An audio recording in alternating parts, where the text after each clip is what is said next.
spicy, caught a covenant, not cocky. You cannot break me, this world's mine for the taking. Got an inch, man, I'm making. Oh, I'll keep my head down and grind and be patient. I'll take a stab at the top and the sailing. They can all try, but you cannot contain it. Cause I see the things that I want and I take on my goal. Push myself to the brink, no limit. Do what it takes to be free, committed. I'm a little obsessed with things, I'll admit it. But that's what it takes to get a freedom ticket. Good morning, guys. Oh, yeah, that's nice.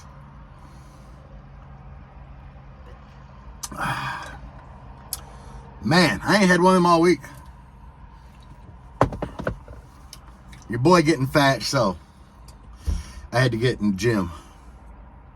So every morning this week I went to the damn gym, which I feel pretty good when I leave there. So yeah, it's cutting into my video time though, so we gotta take it for what it is. I hope y'all enjoyed my little spoof joke. I kind of did it as a joke, but not all the way. I had never ordered from Temu before. For the people that don't know what Temu is, it's like a better version of Wish. You actually get some better products. If you click on it, you can actually, like, people can leave reviews about it. So there's that. And instead of 2 months to get your product, you only wait like 2 weeks. So that's another benefit of Temu. I don't know, I placed the order, just junk that I needed or wanted to check out, you know. I'm like, who knows? So that's why I did the video. Y'all saw what I got when I got it, because I opened it for you guys. Other than that, I don't have a lot going on. The wife's Ford Edge has really started, you know, running like crap. So I took it to my buddy.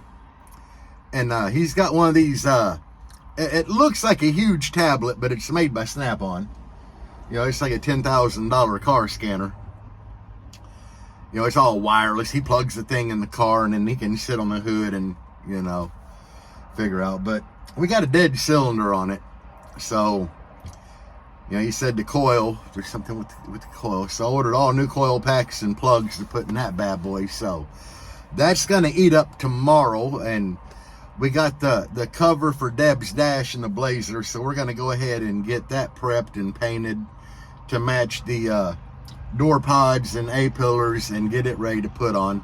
So we got a little bit of stuff. Hopefully I can finish up the Blazer on my days off. I doubt it.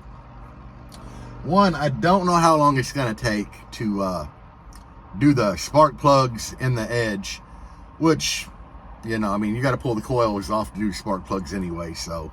But I got to pull the damn intake off to get to the spark plugs on the back side. So that could take a while. Never done it before. But I'm going to try to get Deb's Blazer stuff prepped and painted in between, you know, while I'm doing this. So, I have no clue. And then that would leave tomorrow to get everything else done. But the problem with that is it's supposed to rain tomorrow, not tomorrow, Monday. Like tomorrow, I think it's supposed to be clear. So I got a lot of stuff to do tomorrow, but Monday it's supposed to rain. And that, if it does, that'll eat into one of the days that I have to actually work and do stuff. So yeah, I don't know. I hope it don't, so I can actually get shit done. I got a lot of stuff I need to do. Not much time at all to do it. Now, I have had a guy message wondering how to do remote wires. I feel I might touch on that in this video, because it's not a big subject. For the longest time in this Jeep, I just took the remote wire straight out of the back of my head unit and hooked it to everything in here, you know, like 3 amps on mids and highs, 4 amps on subs, DSP, all turned on with that. And at the time I wasn't thinking I needed a relay, because Bear Vids did a video turning on a whole bunch of amplifiers with the remote turn on, you know, and he's like, it takes less current to turn on all these amps because of the micro relay in them than it does the to trigger a relay. So I don't know, but I did go ahead and I changed some things. My aux beam switch panel, y'all know I love that thing. I love it. I went ahead and I ran my sub amplifiers off of a push button on that, just because they draw so much current. I figured it would be better to have them on that. And I like the fact that I can just cruise around with that off, and when I want to, I can turn on sub amps. I like the option of being able to do that. So guys, you could do it however.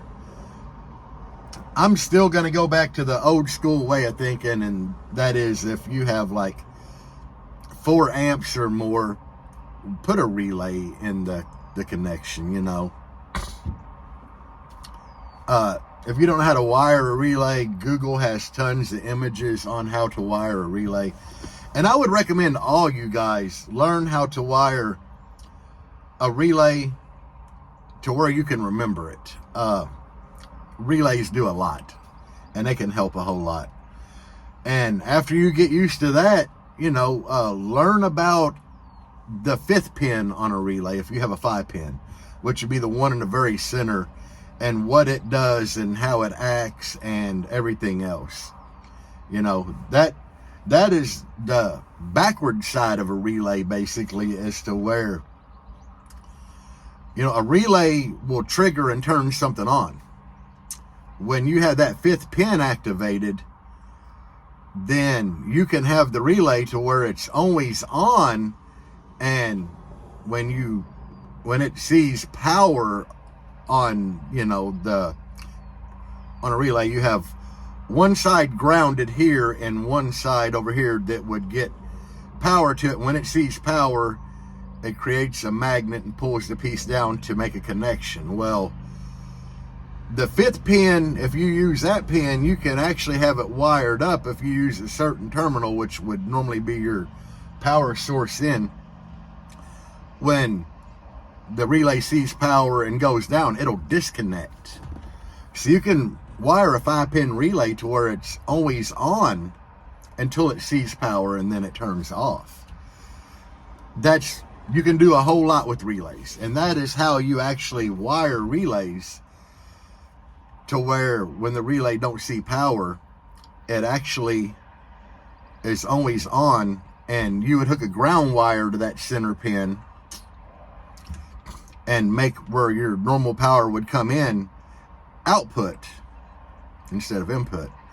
And that's how you run power windows or power door locks, you know, because it's grounded when it's closed, and this way you got to use 2 relays. So both relays would send ground to say a door lock actuator, and when you would hit a button to lock or unlock the door, one of the relays would close, and it would disconnect that ground and make it positive on the other end.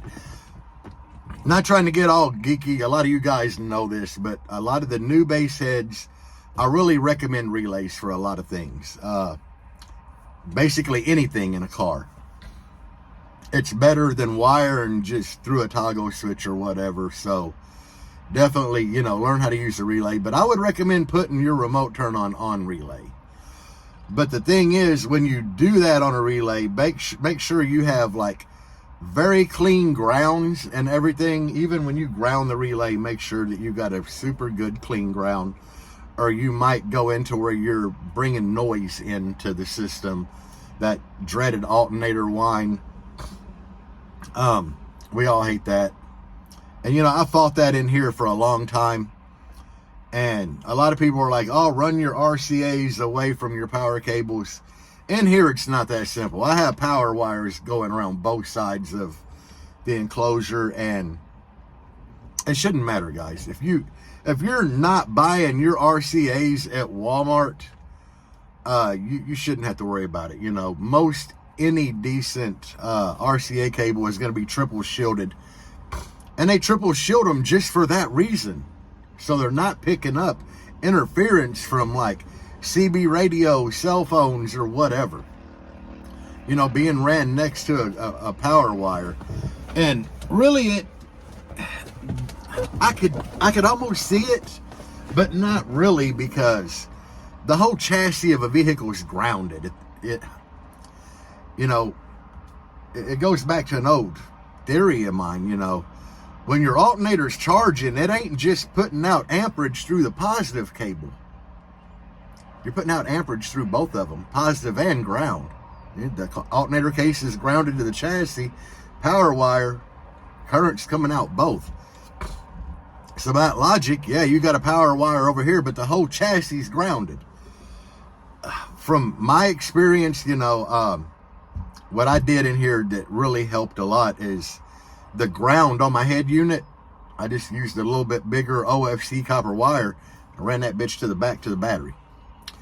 That really helped out a lot. But guys, do your big three on your vehicle. A lot of them factory cables, especially on the ground side, they really they'll get corroded, and they're small. And they can introduce a lot of noise if you got a piss poor ground going from your alternator to the car chassis or the unibody subframe section. You want a ground going from the alternator to it, an alternator to the motor, alternator to the car body. Preferably more than one in all these places, with at least like one out. Your big three helps a lot, and the big three ground side, I'd do a big 4 or 6. Adding them extra ground wires is really going to clear things up a lot. So, good clean grounds most time will get rid of alternator whine, and sometimes you just can't get rid of it at all. Sometimes it's the alternator. I always had a little bit of alternator whine in here. Even doing everything I just said, I could not get rid of it. And it was actually the alternator. I had an Autotech alternator and another experimental brand. I ain't going to say their name, but experimental. And when I had my Fat Boy regulator, I could turn off the experimental brand and my alternator whine would go away when I just ran the Autotech. When I would turn it back on, the noise would come back.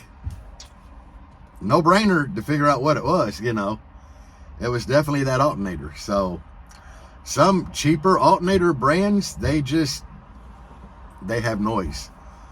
And especially when you're running multiple alternators, there's a chance that you're going to get just a wee bit of alternator whine you can't get rid of. I've noticed in some cars, when the voltage is low and the alternator is really kicked in, the noise will be there, and then when it gets closer to the charge point, it'll really kind of just go away. So anyway, that's all I got for you guys today. I just wanted to kind of do a little video, let y'all know what's up. I don't know how much I'm going to film over this weekend, unless y'all want to see somebody try to put spark plugs in a damn Ford Edge with a sideways V6 in it where the intake and everything has to come off. I might film a little bit of it. Try to film some work on Deb's Blazer. As far as old Jangalang here, she's pretty much ready to go to the We Are Not Alone show, April 22nd in Fayetteville. We're going to try to be there. If I don't blow anything in here before then, fingers crossed, knock on wood. Everything in here is wood. It's awesome. Anyway, guys, I'm just rambling. I don't know. I really need to go to work. And I got a guy wanting a damn Vegeta tattoo, which I love Dragon Ball. And I forgot to draw it up this weekend, this week, because I was busy. And he's supposed to get a hold of me today. I don't know, I might want to go to work and draw that up. Anyway, peace out, guys. And as always, check out thewoofershop.com. I'm selling stuff on there. Peace out and bass on.